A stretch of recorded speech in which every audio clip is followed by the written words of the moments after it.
Edward Thomas is one of the most revered World War I poets.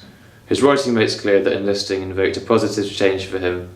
This is evident through his apparent improving mental health, literary development, and the pride he gained through committing himself to his country. As Bernard Bergonzi wrote, "The war made Thomas a poet and it ended his life, so there are good reasons for regarding him as a war poet." The outbreak of the First World War gave Edward Thomas a sense of purpose, which brought about a relaxation in the symptoms of his depression. In a letter written to his friend, Gordon Bottomley, in 1908, Thomas explained, "Every morning, afternoon, night, I'm now uniformly low-spirited." This depression led him to thoughts of suicide, as in his diary he wrote of how he sat thinking about ways of killing himself, his revolver having one bullet left. His life lacking direction, Thomas sensed that he could be made use of in the army. His sense of potential purpose is demonstrated in a letter written by Thomas to his close friend and fellow poet, Robert Frost. He wrote, "Last week I had screwed myself up to the point of believing I should come out to America and lecture if anyone wanted me to. But I've altered my mind. I'm going to enlist on Wednesday if the doctor will pass me." Thomas's language suggests that enlisting is almost not a choice, but an inevitability. A purpose which overrides his desire to continue his writing career in America. When he arrived at the Western Front, he became a reliable soldier, as Thomas's fellow officer, John Elm Thorburn, explains in a letter to Thomas's wife, Helen, after Thomas's death. "I owe a great debt of gratitude to your husband. He has been so much my support through this difficult work. He has been so wise and kind in the help he's given me." Clearly, Thomas fulfilled his purpose as a soldier. This is partly because, as Helen believed, his military duties meant that he had little time for depression. In fact, his friends believed that being under orders in the army brought about a profound change in Thomas, that the demon of melancholy left him. Conversely, when writing for a living before the war, Thomas felt that he was unable to fulfill his purpose as the main provider for his family, for, despite earning a comfortable amount of money from his work as a critic and prose writer, worrying about his income became a symptom of his depression. "I am swallowed up. I live for an income of £250 and work all day and often from 9 a.m. until 1 a.m. It takes me so long because I fret and fret. My self-criticism, or rather my studied self-contempt, is now nearly a disease." Thomas would frequently lash out at his family and then leave them for months on end, feeling like more of a hindrance than a help. However, Thomas knew that as a soldier, his family would be able to live on the pension that he would be granted, and even told Gordon Bottomley that he specifically joined the Royal Garrison Artillery to get a better pension for his wife. Therefore, by enlisting, he believed that he realised the twin objectives of providing for his family and defending his country.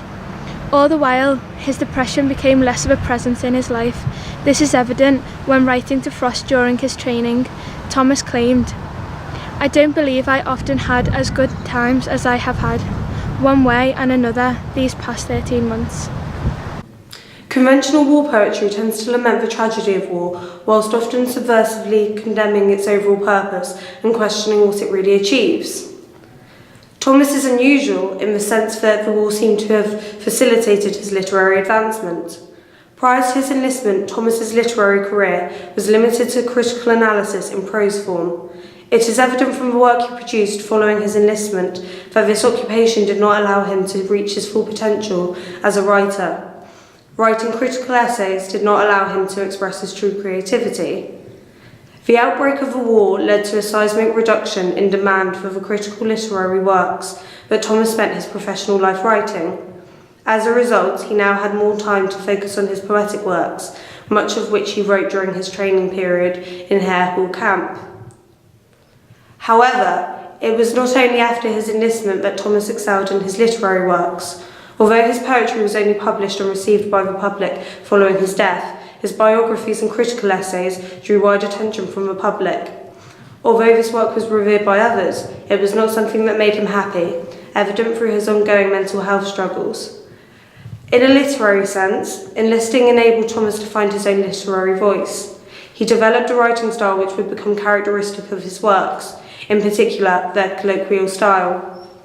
Whilst some aspects of this development is more apparent, markedly the transition from prose to poetry, the acquisition of a true distinguished voice becomes clear. This change can be seen through a comparative examination of Thomas's early work to his later writings. Whilst both deal with his similar signature thematic content, nature, and evolution of voice and tone can be seen. In his first real piece of poetry, Up in the Wind, critics have noticed how his writing style seems to parrot the work of other literary greats, in particular Robert Frost. Whilst the thematic content ultimately concerns itself with English countryside, the idea of London in that forest parlour, it parallels itself with a pastoral. However, in Thomas's later short poem, In Memoriam, his colloquial writing style becomes more pronounced. This is made evident through the casual dialect of Sweetheart. Thomas transgresses boundaries, whilst blurring the lines between the formality of language and the informality of everyday conversation. He becomes distinguishable from his counterparts. The boundaries between subject matter become blurred. He uses the flowers left thick at nightfall to refer to the absence of men resulting from the war. This enables him to write about war, but in a way that ultimately revolves around the country, whilst exuding a sense of detachment. As his poetry becomes more concise, the instability of structure, evident through the enjambment and run-ons at the end of most lines, become emblematic for the instability of both the countryside and war. Ultimately, Thomas evolves to a point where instead of just being a nature poet, he infuses nature and war to create a new distinguished breed of poetry. It is Thomas's relentless transgression and idiosyncratic literary technique, a positive result of enlisting, which cements his status in literary history.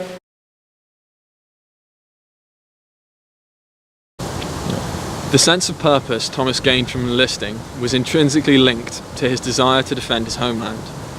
More importantly, the very earth of England itself, every inch of English soil that Thomas had so adored since his childhood. Thomas saw that this adoration was baseless and empty if he were not willing to risk his life for the landscape he so treasured. Eleanor Fargen, a very close friend, recounts how, after asking Thomas his reason for enlisting, he answered her by grasping a handful of soil and saying, "Literally for this."